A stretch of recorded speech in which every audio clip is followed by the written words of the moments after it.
Hello friends, welcome again to my channel Organic and Hydroponic Urban Grow Pro. If you remember that while pruning we have collected some of the shoots for propagation. So in this video I will show you how to propagate that stem and what preparation you need to do to propagate them perfectly. So to know all this, please stay connected to the video till the end. Let's start the video. So friends, here are the cuttings which we have taken out from our cherry tomato plant as a part of pruning. And now we are going to use this cutting for propagating into the new plant. So friends, these are the shoots or cuttings which we have taken, and this is the knife what we have.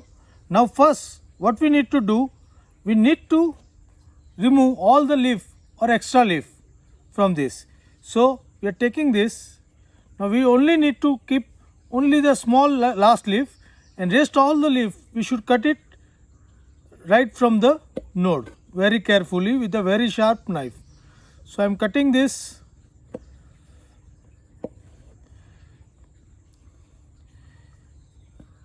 So you can cut all this leaf like this. So now this is cut. Second, this is the last node, and we need to cut the stem just below the node.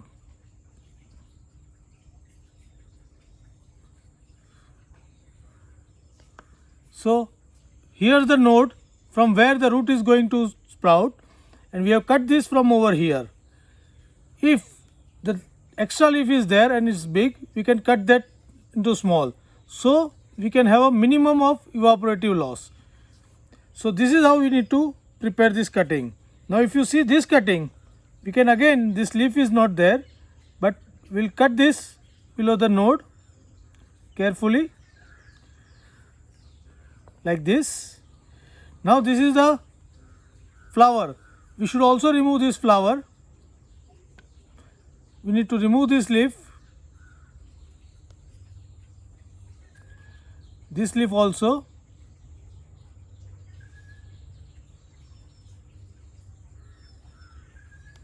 And again this is another flower, so we can pinch that off. This is also a flower, this we can pinch that off. So all the energy will divert to the vegetative growth in these shoots. So this is how we have to prepare our shoots. Watch the video till the end, and if you find this video interesting and useful, then give me a like. Also share it with the like-minded people. Express your view in a comment box and feel free to give any suggestions to improve. Let's watch the video. Don't forget to subscribe. So friends, now it's time to plant our cuttings which we have prepared into the growing chamber. So we have alternative to a growing chamber made in-house. We have taken a bucket. In this bucket we have filled this Hydroton 3 to 4 inch, and we have ensured that Hydrotons are fully moist. You can see that those all balls, Hydroton balls, are full with the moisture. So we need to keep this moisture just enough that it should not drip. You can use alternatively vermiculite or sand or perlite also. I found the Hydroton as a good growing media. Now the cuttings what we have prepared, we need to take those cuttings, and we need to ensure that here is the first node and here is the second node. At least 2 nodes should go into the media. So we'll simply push this up to the 2 node. So from this 2 node, there is probability that new roots will be coming out.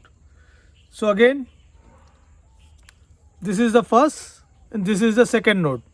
So we need to bury up to here.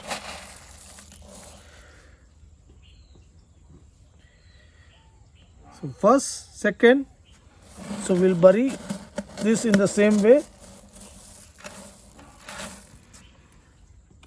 and this is the fourth one.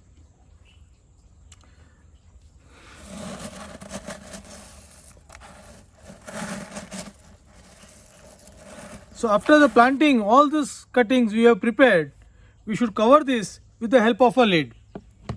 So this lid will help us to retain the moisture into the chamber or the bucket.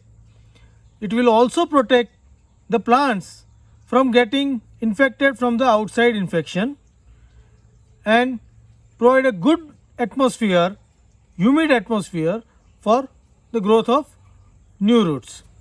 After 2 or 3 days, we need to check whether our cuttings are taking water or not. If they are wilted, we should remove them, and if they are upright, then we should keep them. The cuttings will take root after 8 to 10 days, and at that time we can shift those cuttings to the wherever area we wish to grow them. So we will check this after 8 to 10 days.